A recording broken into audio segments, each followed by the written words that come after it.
आणि डोंगराच्या अगदी जवळपास आम्ही पोचलेलो आहोत। या ठिकाणी खूप मोठमोठे दगड या टेकडीचे पडलेले आहेत। अशा प्रकारचा हा सातबहिणी डोंगर आहे, एवढा उंच। खाली जे हे दगड दिसते हे विस्कटलेले दगड खाली पडले आहेत। इथे खूप विस्तीर्ण अशा जंगलामध्ये आज मी प्रवेश केलेला आहे। या ठिकाणी महाराष्ट्रातले 7 सिस्टर म्हणून हा ठिकाण ओळखले जात आहे। हे सेवन सिस्टरची टेकडी आहे दिसते ही आपल्याला।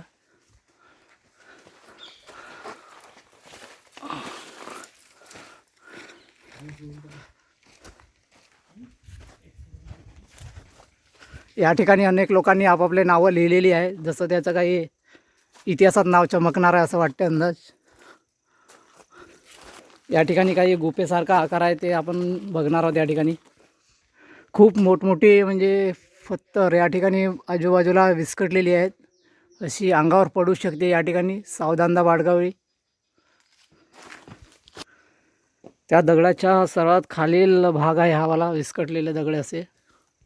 अतिशय सुंदर हा नैसर्गिक पर्यटन स्थळ आहे। इथे सोनापूर या गावा जवळपास हा ठिकाण आहे। या बाजूला आतल्या बाजूने एक शीळ आहे अंदर, म्हणजे गुहेसारखी या ठिकाणी आपण बघू कसं आहे ते गुफेसारखी दिसत आहे। या ठिकाणी वाघा बिघा राहत असेल रात्रीच्या वेळेस।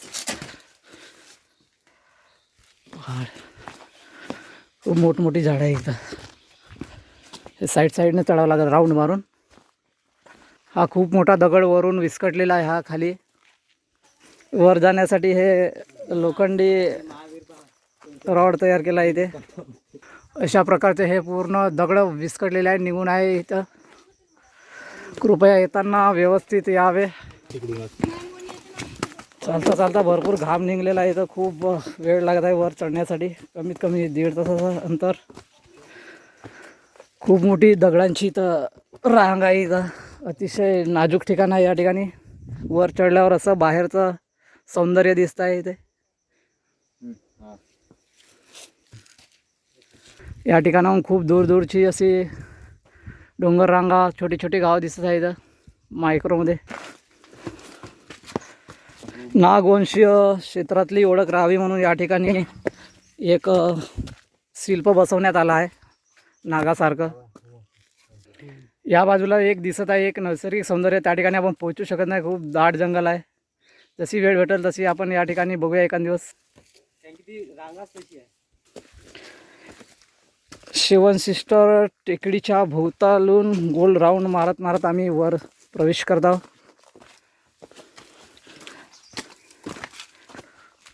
येथून उजव्या साईडनं राऊंड मारत आहोत पहिला राऊंड।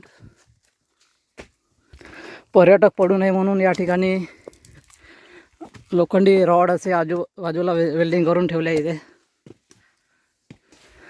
दगडांच्या पायऱ्यासारखे दिसते याचं रचना। अगदी जवळपास पोहोचलो ना आपण।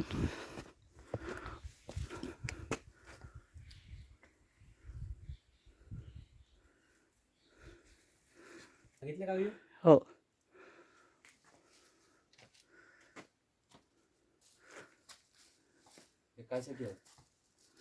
या ठिकाणी दगडाची कोफी पडलेली आहे इथे अलग सरकून सन्या।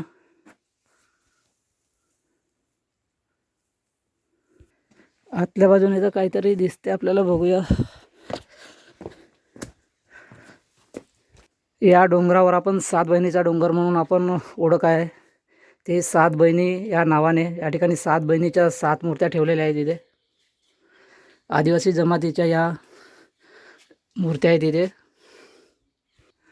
ही अतिशय छोटीशी अशी गुफा आहे, या बाजूनं त्या बाजूने निघता येते इथून। खूप प्राचीन गुफा अशी दिसते ही दगडामध्ये।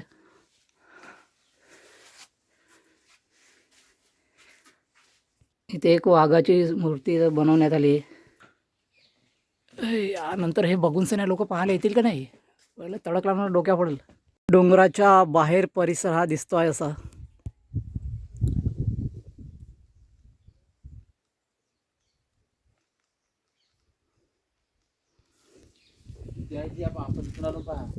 हो, आपण आलो तिथून असा परिपूर्ण खालचा परिसर आहे ना तो।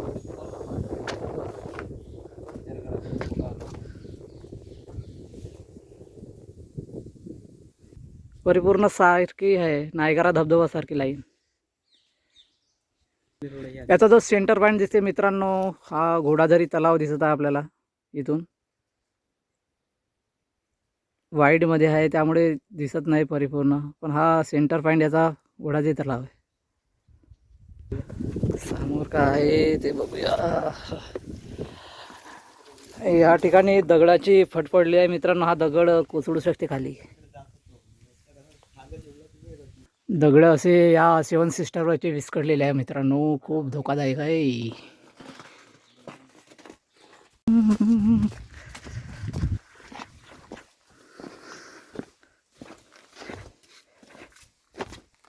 त्या टेकडीला वर आल्या उजव्या बाजूनं राऊंड मारत आम्ही वरच्या बाजूनं प्रवेश करत आहोत.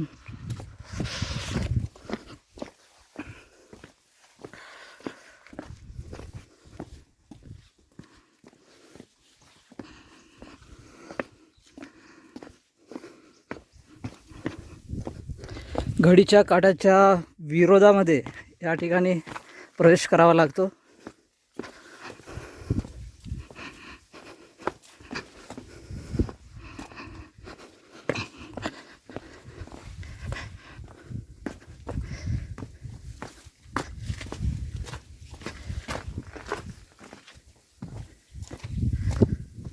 खूप इकडं तलावसुद्धा दिसते आहे. इथून पाण्याचे भरपूर प्रमाणात पाणी आहे.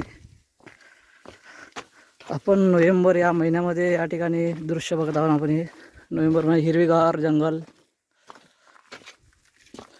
पाण्याने भरलेले तलाव आहे.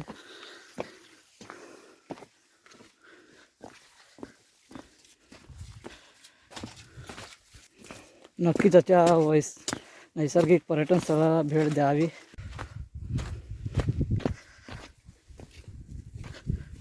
ही जी लेअर दिसते ना, हे या लेअर सारखी आहे. ती समोरची जे आहे ना डोंगर रांगेची, ती ही लेअर सारखी आहे. पूर्ण पूर्ण कॉलम असल्यासारखं आहे इथे.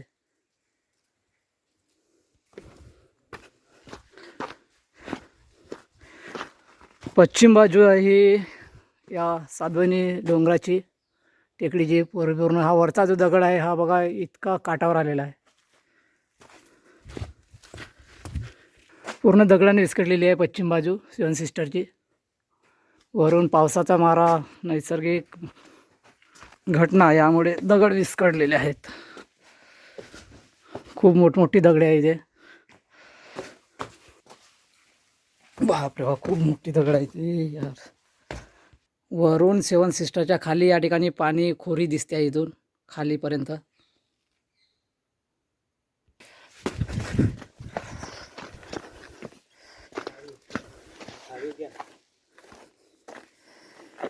खाई आहे. इथून जर पडला तर गेला, वाचण्याची नो गॅरंटी. हा एक टोकावरचा आहे पश्चिम भागचा दगड विस्कटलेला आहे पूर्ण. या ठिकाणी येताना अतिशय संवेदनशील प्रवेश करणे आवश्यक आहे मित्रांनो. एका सेकंदात जीव जाऊ शकते असे दगड निघले आहे तिथे.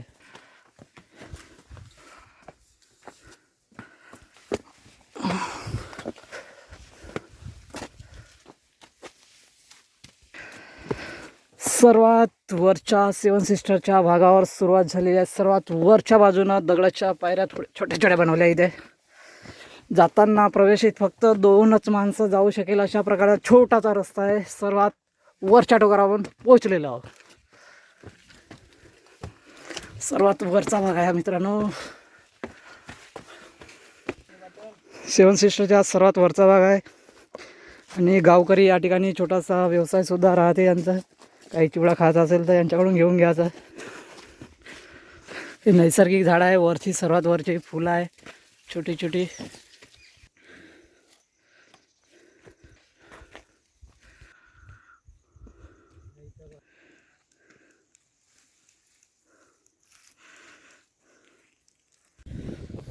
सेवन सिस्टरचा हा नजारा आहे वरून.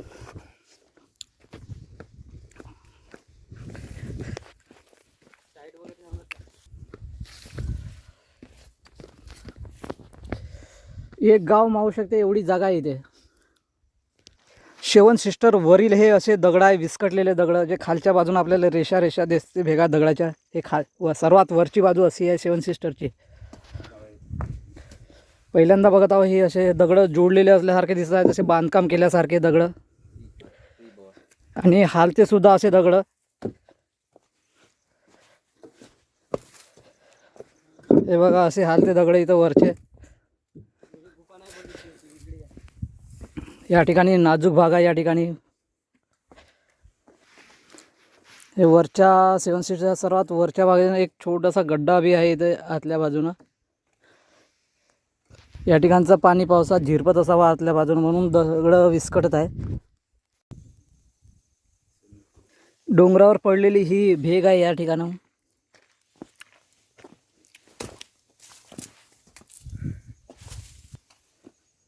हे दगड विस्कटलेले आहे, वरून डोंगरावरून दिसून येते आपल्याला.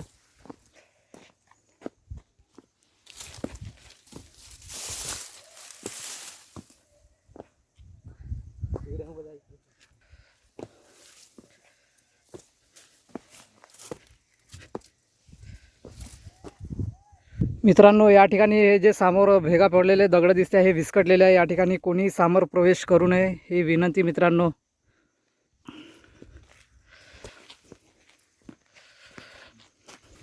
सेवन सिस्टरच्या वर हे नंदीबैलाची मूर्ती आणली आहे इथे आणि शंकराची मूर्ती इथं स्थापित केलेली आहे. इथे सध्या या ठिकाणी मूर्त्या नवीन दिसत आहे, इथं कोरलेल्या दगडावर आणलेल्या आहे इथे बनवून. किती सांगूसण्या हे विद्यार्थी ऐकत नाही, असंवेदनशील या ठिकाणी हे प्रवेश केलेला आहे विद्यार्थ्यांनी. अतिशय काठावर यांनी हे व्ह्यूज काढण्यासाठी हे प्रवेश करता येतं. विस्कटलेले दगड आहे पूर्ण. खाली उतरण्याच्या पायऱ्या 7 सिस्टरवरून. चला ना हळूहळू खाली. आता दिवस मावळतीला चाललेला आहे, वेळ संपलेली आहे. इथे प्रवेश करायचा असेल तर 4 वाजताच्या आधीच प्रवेश करणे आवश्यक आहे मित्रांनो.